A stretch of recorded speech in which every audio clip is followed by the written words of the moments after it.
واجب التکریم حاضرین خاص و عام، السلام علیکم ورحمۃ اللہ وبرکاتہ۔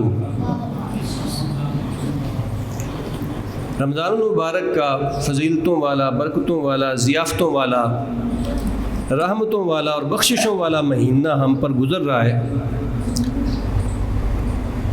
اور خوش قسمت ہیں وہ لوگ جو اس مہینے کی برکات کو سمیٹ رہے ہیں۔ یقیناً آپ بھی ان لوگوں میں شامل ہوں گے جو ثواب اکٹھا کر رہے ہوں گے، صیام و قیام کی عبادات کو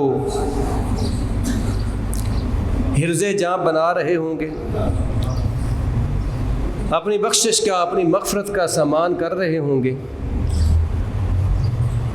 البتہ بحیثیت مبلغ، ایک عالم دین ہونے کے ناطے، ایک استاد ہونے کے ناطے، ایک طالب علم ہونے کے ناطے میرا یہ فرض بنتا ہے کہ میں آپ کو رمضان المبارک کے حوالے سے اور صیام و قیام کے فضائل کے حوالے سے آگاہ کرتا رہوں۔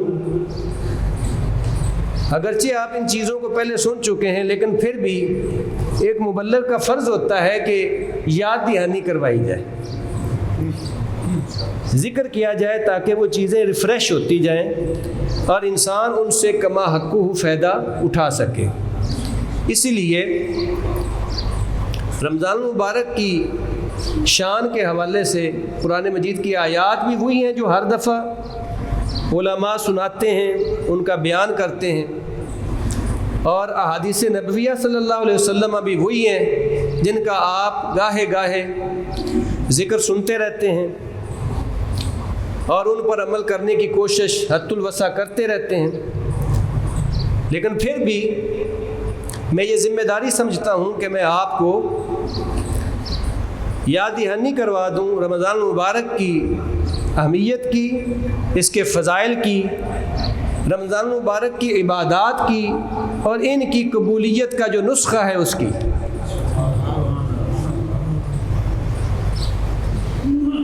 اللہ تبارک و تعالیٰ نے قرآن مجید میں روزے کی فرضیت کے حوالے سے صوم کا لفظ استعمال کیا ہے۔ فرمایا یا ایھا الذین آمنوا کتب علیکم الصیام،